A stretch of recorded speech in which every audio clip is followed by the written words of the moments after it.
There once was a boy of the ocean and a boy of the forest. The boy of the ocean had rivers underneath his eyelids, sand in his fingertips, and shark in his lips. He was a force nobody wanted to reckon with, an unmarked map no one wished to dwell on. The boy with bright red hair was left to drown in creeks of himself, blue blood pooling from the wrists of his shoreline. The boy was flooded by his own waves. The boy of the forest never spoke. His lips were tied down by lilacs, words snapped back into his throat by petals of carrot flowers. The only time he was able to talk was when he screamed from the treetops, thorns piercing his pupils as he shrieked and sobbed until he was tethered to the earth and he was abandoned to seep into the dirt as the black lines on his wrists melted into seeds that sprouted trees of hopelessness and anxiety. The boy was buried by shovels carved of his own bark, suffocated between the expanses of mud and growth. The two were never destined to meet. Fate had specifically written for them to never cross paths, for one to stay covering one side and one to grow on the other. But the ocean and the forest never played by the rules. The moment their fingers brushed against the others, they were enamored. Hazel eyes met, shaky words were shared, and they were caught. One's arms tied by tree branches and one stuck floating just above the surface of the water. They didn't care. If they were to die by the other's hands, then so be it. As long as their lips got to press together, their bodies smushed tightly, their voices loving and timid, they would die happy. That's all that mattered. If they were happy and together, the forest and the ocean would perish in a bliss no one could comprehend, but the universe had other ideas. The stars knew of the boy's love and of the fate's desire to end them. They disagreed. For what else are the stars than the definition of love? We must keep their love, the stars confided in one another, twinkling down on the boys tangled back together on earth. What are the trees without water, and what is the sea without life?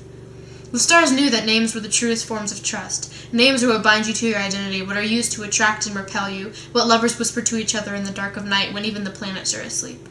The stars also knew of the flowers that sewed the forest boys' lips together, and the waves that suffocated the ocean boys' words. Together, they aligned themselves directly above the two, locked in a tight embrace. Suddenly, the leaves bordering the forest lips recoiled, and the foam in the ocean's lungs fizzled. "Terra," the boy of the forest whispered. "Aqua," the boy of the ocean breathed.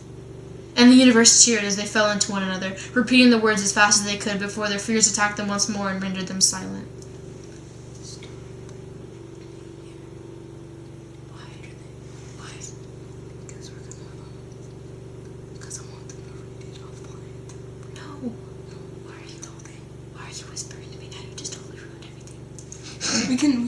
We can fix that. Okay.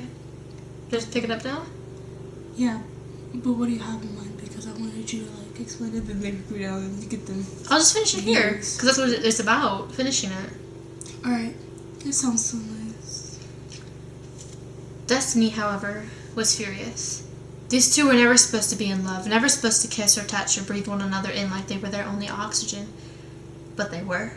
They were in love, and they did kiss and touch and breathe. They kissed and touched and breathed more than they probably should have.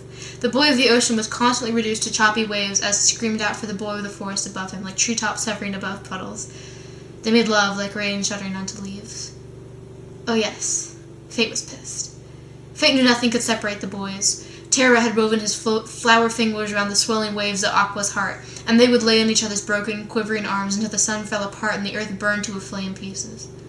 They would burn together. But Fate also knew they couldn't burn together if only one was left. So it drowned the forest.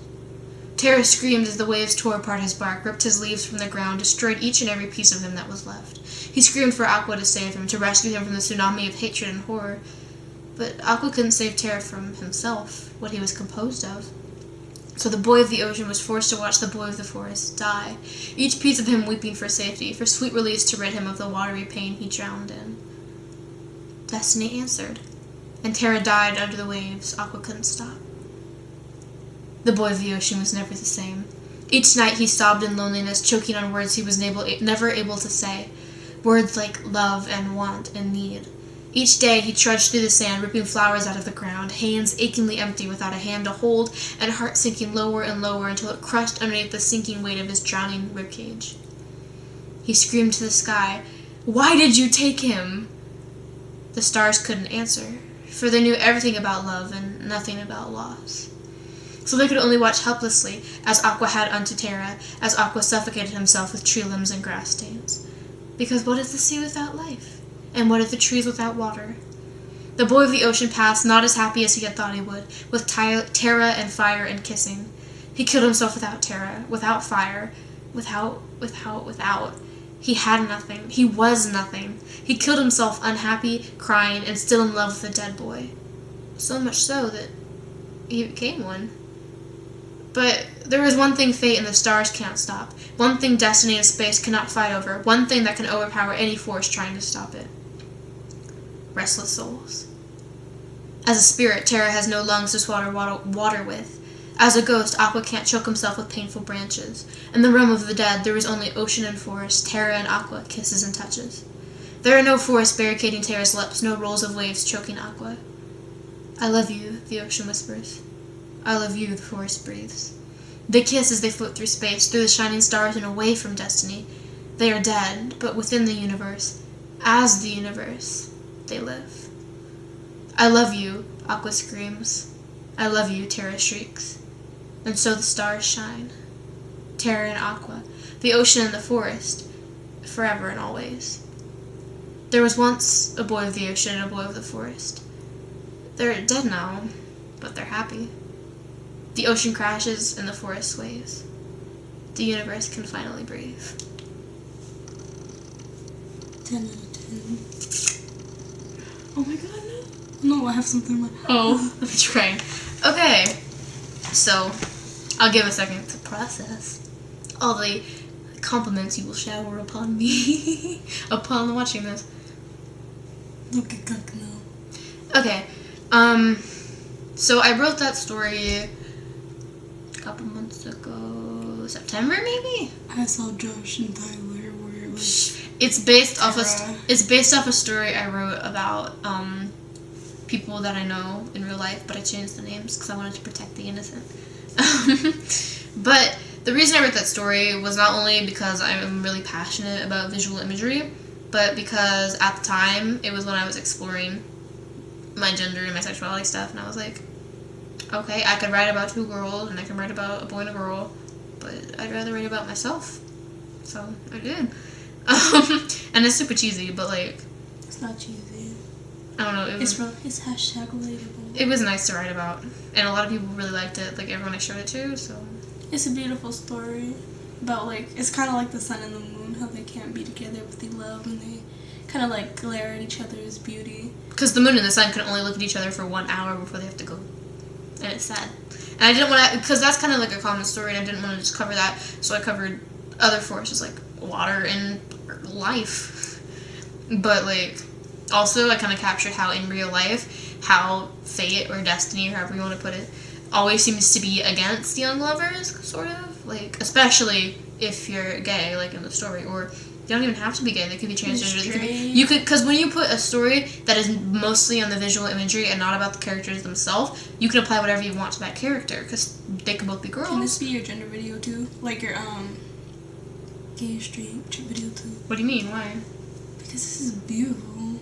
It has to do with both. No, it's fine. Don't you dare contradict what I'm saying. This was a beautiful story. The other one was too long, so no. we can split that one. So the half that's talking about Christianity is your video, and the half that's talking about gender is mine. All right.